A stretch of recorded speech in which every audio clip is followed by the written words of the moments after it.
C'est une belle équipe que l'équipe des 12 apôtres. Hein? Très belle équipe.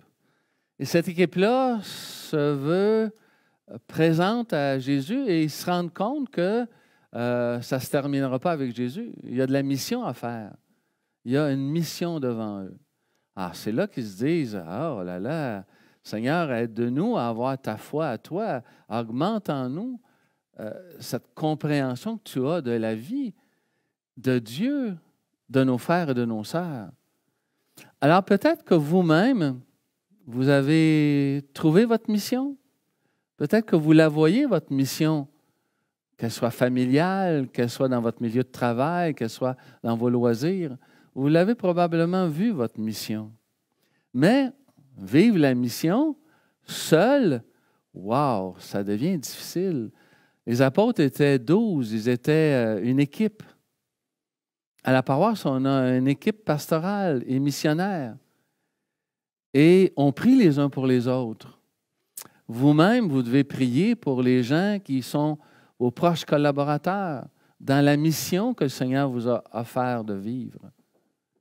Évidemment, si la mission, viens ma belle, si la mission n'est pas claire, probablement que demander d'augmenter sa foi n'est pas une prière qui fait partie de votre quotidien.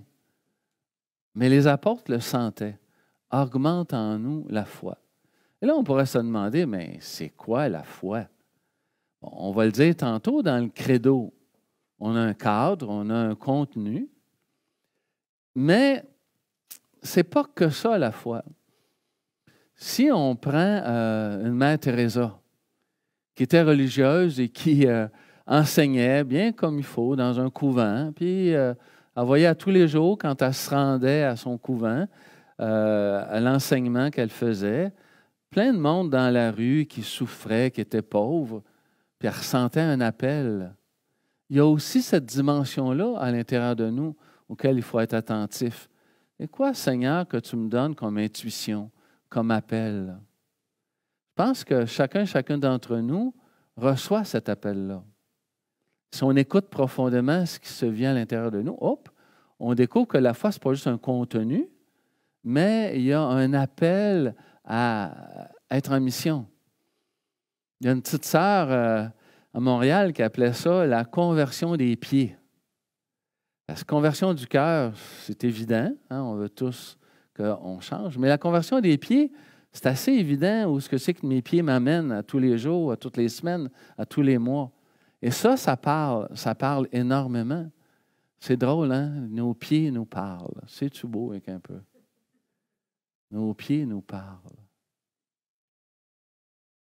Et dans la foi, il y a quelque chose de très mystérieux. Il y a choisir son peuple. Un jour, après plusieurs questionnements que je portais à l'intérieur de moi, est-ce que je veux devenir prêtre? Est-ce que je suis appelé à devenir prêtre? Je me posais des questions. Et je m'en vais dans une conférence donnée par un prêtre, Guy Gilbert. Il y en a qui le connaissent peut-être, hein, le prêtre des motards en France. Alors, je lève la main. J'ai une question. Quand est-ce qu'on sait qu'on est appelé à être prêtre? Il me répond tout simplement le jour où tu auras choisi ton peuple. Ça, c'est venu me chercher très profondément. Mon peuple, c'est le peuple que Jésus a d'abord choisi. Les petits, les pauvres, les exclus, les marginalisés. Là, je venais de comprendre que oui, le Seigneur m'appelait à quelque chose de plus grand que juste ma carrière professionnelle. Chacun d'entre nous, on a aussi ce genre d'appel à choisir son peuple. Il me semble que ça fait partie intégrante de Seigneur, augmente en nous la foi. Augmente en nous, mais augmente en nous qui est un nous collectif, qui n'est pas juste individuel, qui n'est pas juste personnel, comme dans notre Père. Hein? Pardonne-nous comme nous pardonnons. Ce n'est pas juste pardonne-moi parce que je pardonne. Donne-nous notre pain de ce jour. Il y a une compréhension de la foi qui va bien au-delà de soi-même. Et quand est-ce qu'on peut dire qu'on on progresse dans la foi? Comment vous pourriez dire ça? On progresse dans la foi. Qu'est-ce que vous diriez à ce sujet-là? Et je vous interroge. André?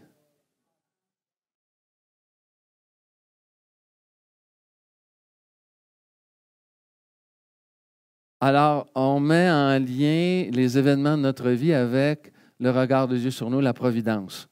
La providence est jamais loin dans notre réflexion. Alors, Dieu est jamais trop loin. On ne vit pas les événements alone, tout seul.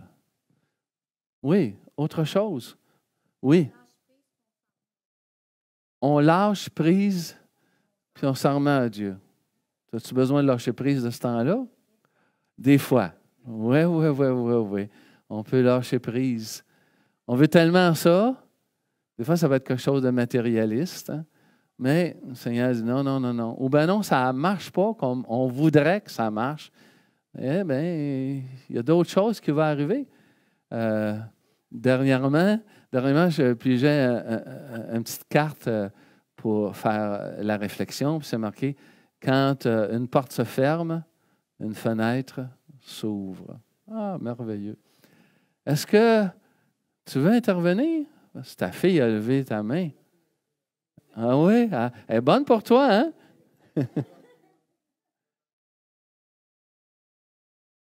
En s'impliquant davantage dans la communauté chrétienne. Aïe. Quelque chose que tu viens de dire là, hein? S'impliquer davantage dans la communauté chrétienne. Quand j'étais responsable du mouvement des Curciaux dans le diocèse de Saint-Jean-Longueuil, j'avais cette célèbre phrase que j'avais pigée ailleurs, évidemment. Dieu n'appelle pas ceux qui sont capables, mais il rend capables ceux qu'il appelle. Quelque chose, hein? Dieu n'appelle pas les gens qui sont capables, mais rend capables ceux qu'il va appeler. Donc, c'est faire une grande confiance, hein? C'est aller vraiment dans la confiance. Puis, moi, j'avais noté d'autres choses aussi. Et là, c'est plus une question de réflexion avec vous.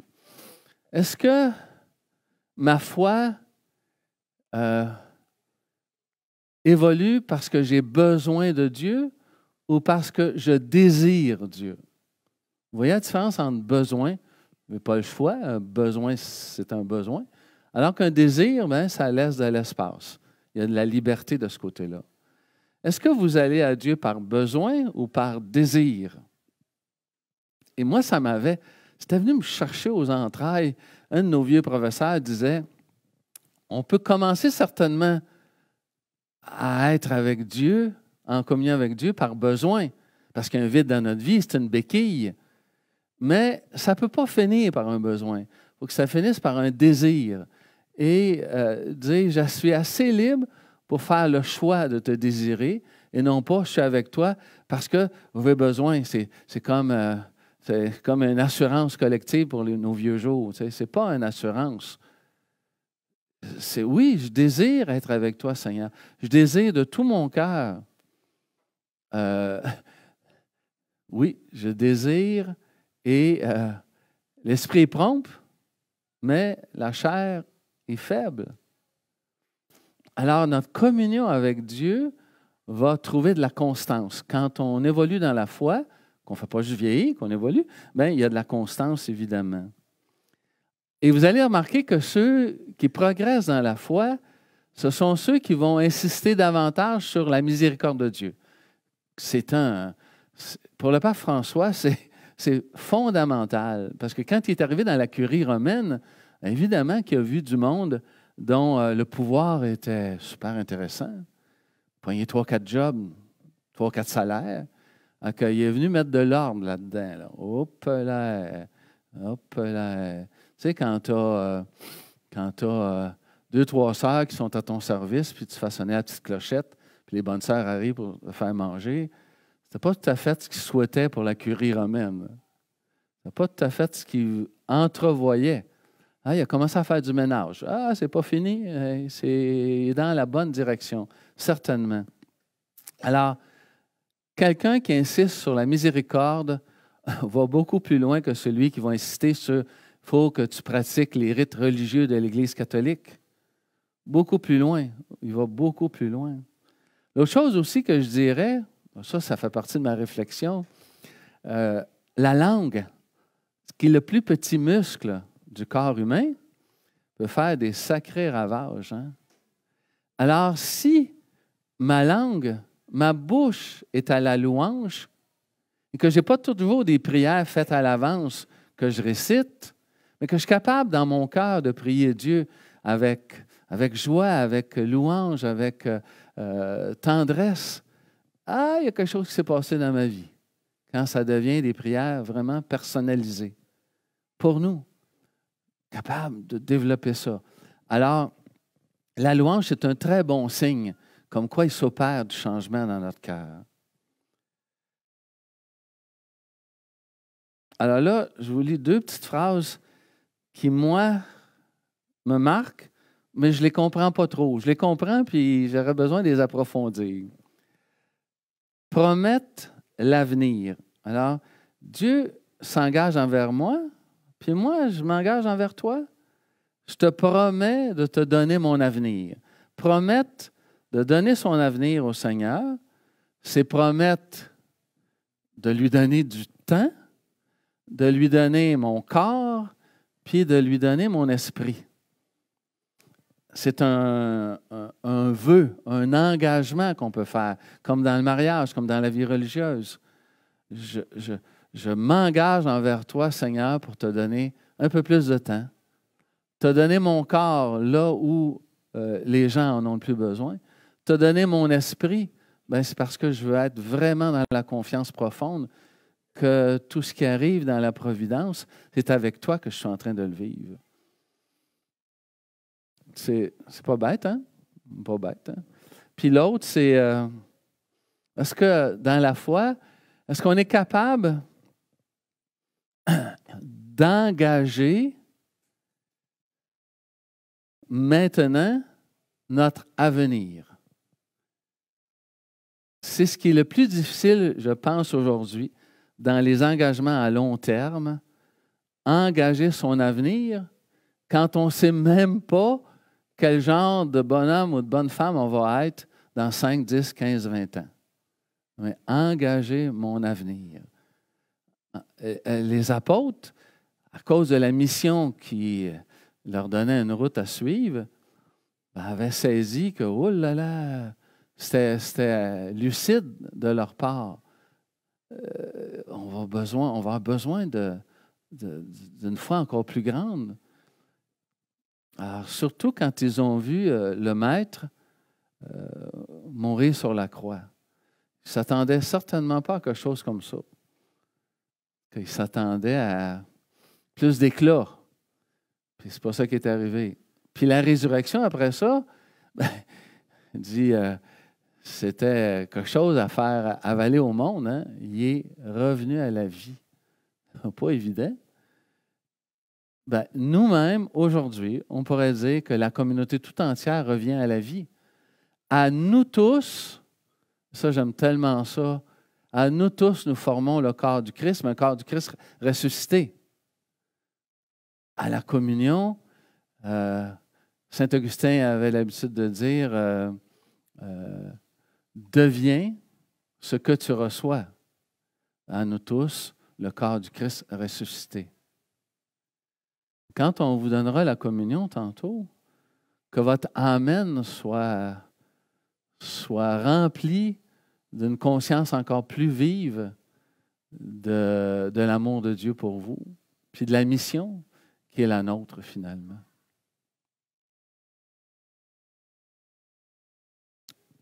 Te dire, Seigneur, que tu nous rassembles, que tu nous formes, que tu nous invites là où nous sommes à faire la différence, bien, j'espère que ça, Seigneur, fait ta joie.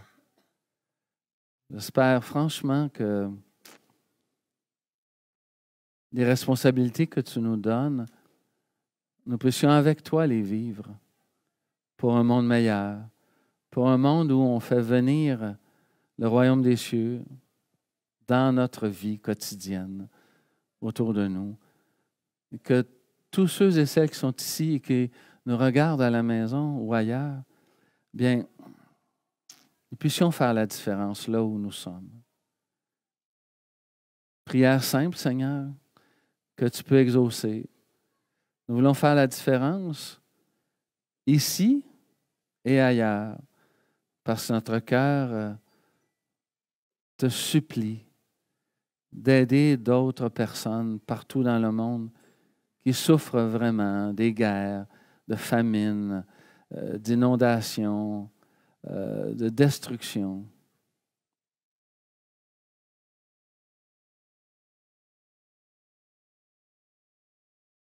Te le demandons par ton Fils Jésus qui vit pour les siècles des siècles. Amen.